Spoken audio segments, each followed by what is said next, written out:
So students, today we are going to learn about the clauses, coordinate clause, principal clause and subordinate clause. So principal clause means main clause. Okay. So see first what is clauses.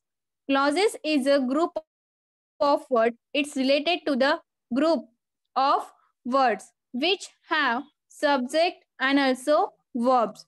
See here there is a definition of clauses. Sentence may have two, three or more sets of subject and predicate joined by a conjunction. Each set of subject and predicate that is a part of a large sentence is called clause. Okay, means it is a group of words which have subject and predicate which have subject and verb. Okay, so this is the clause. Now see, observe the clauses in the following sentence. See, there are some sentence. He is intelligent and he is hardworking. See, he is intelligent and he is hardworking. See in first sentence. Okay. So here he is a subject and is intelligent is a predicate. Here he is a subject and is hardworking is a predicate. Okay.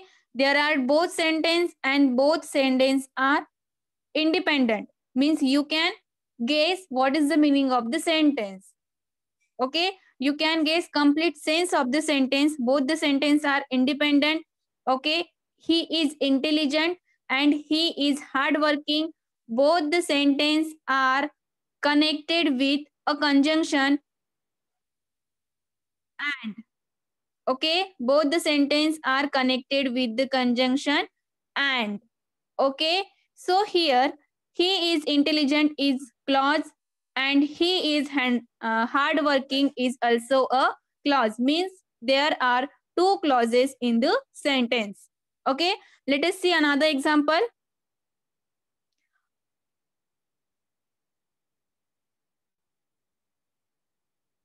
Asit was tired but he could not rest. But he could not rest. See the sentence, Asit was tired is a one sentence. He could not rest is another sentence. Okay. But see, both the sentence are giving us a complete sense or not. Both the sentence are giving us complete sense. Asit was tired and he could not rest. Both the sentence are giving us complete sense. Okay, in both the sentence there is a subject and verb is present. Sit is the subject and was tired is verb. Okay, he is subject and could not rest is a verb. Okay, means every sentence has a subject and predicate. Means subject and verb is present. So here there is one clause, here is a one clause and both the sentence are joined with the conjunction but. Okay, first sentence join with the conjunction and second sentence join with the conjunction but. Okay, now see third sentence. You can go for a walk, you can exercise at home. Okay, in the third sentence there is also subject and predicate is present. Okay, you is a subject, can go for a walk is predicate, you is a subject and can exercise at home is a predicate. Okay, now see, you can go for walk is giving us complete sense. You can exercise at home, the sentence is giving us complete sense. It is not dependent sentence, it is independent sentence. Okay, now see, here is a one clause and here is a one clause. Okay, means two clauses are here, two clauses are here and two clauses are here. Okay, now third one, Seema has recovered from fever and she can attend the school. Here also both the sentence are giving us complete sense. Okay, means here is also subject and predicate is available and here is also subject and predicate is present. Okay, so this is a one clause and this is a second clause and both the sentence is joined with the conjunction. So means see here we have to identify that both the sentence, each sentence is independent and they join with a conjunction, they join with some conjunction. Okay. So see here, each of the above sentence have clauses which do not depend on each other for the complete sense. Okay, means all the sentence here in the first example, two sentences are there. He is intelligent and he is hardworking. Two independent sentence are there. They are not depending on each other. They are giving us complete sense. So they are called independent clause or coordinate clause. Okay, so the sentence which is giving us complete sense, they do not depend on each other. They are the independent sentence, and independent sentence also called coordinate clauses. Okay, coordinate clause. Now see here, or here first sentence, second sentence, third sentence and fourth sentence. Okay, in every sentence there is a conjunction. In every sentence there is a conjunction, for in first sentence and in second sentence but, in third sentence or, and in fourth sentence so. Okay, so these all are the coordinating conjunction. So the both the sentence, both the independent sentence, if they join with the coordinating conjunction, it, we can say it is a coordinating clause. Okay, see here, they are joined by conjunctions like and, but, or, so. Such conjunction are called the coordinators. Okay, see here, there are some coordinating conjunction also, as well as not only but also, yet, then, still, however, then, nevertheless, or, nor, else, either or, neither nor, so, therefore, thus, hence, for.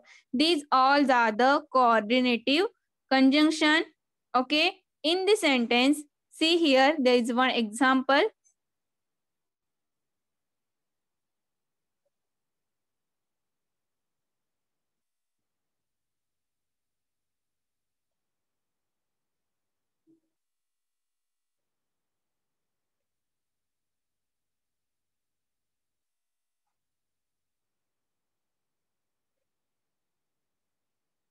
See here, there is a one example.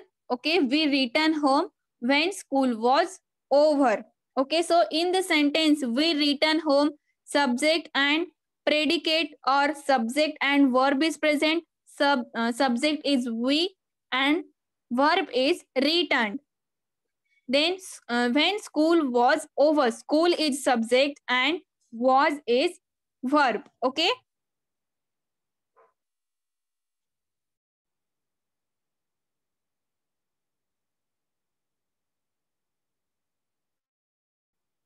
Okay, now see second example. We return home when school was over. See the first sentence over here. We return home. This sentence is giving us complete sense. School was over. It is the second sentence. School was over. The sentence is not giving us complete sense. We can't guess. Yes means if first means earlier the action is happened. Okay, otherwise after that action will happen. Okay, so we can't guess here complete sense from the sentence school was over. So it is the depending sentence. School was over is a depending sentence and the sentence is depend on this sentence. Means here there is one independent sentence and here there is one depending sentence. Okay, depending sentence and it is independent sentence. Okay, so we return home, here is one clause, and school was over, here is another clause, but first is the independent clause and second one is the depending clause. Okay, now see both the clause join with conjunction when. Okay, now see the description. The first sentence make complete sense, so it is called main or principal clause. The second sentence is not complete by itself. So it is depending, it's depend on the main clause to convey proper sense. So it is called the dependent clause or subordinate clause. Okay, means did you understand? Independent clause is coordinate clause and dependent clause is depending sentence is subordinate clause. Okay, but see, both the clause means coordinate and subordinate clause join with some kinds of conjunction. So when coordinating conjunction used in sentence, so that is coordinating clause, and when subordinating conjunction used in sentence, that is subordinating clause. Okay, so see which are the subordinating conjunction: while, when, if, so that, because, since. These are the subordinating conjunction. Okay, so here see how to identify subordinate clause. In subordinate clause, there is one main clause, one principal clause, and one dependent clause. Okay, and they join with the conjunction. At the time, you can identify subordinate clause. Okay, so what is subordinate clause? Subordinate clause contain a subject and a verb, but they need to be attached to the main clause because they do not make sense on their own. Means in the sentence there is one dependent sentence and one independent sentence in subordinate clause. So they join with the subordinating conjunction or subordinators. So it is the subordinate clause and coordinating clause. And now what is main clause? Main clause means when the sentence is giving us complete sense, that is main clause or principal clause.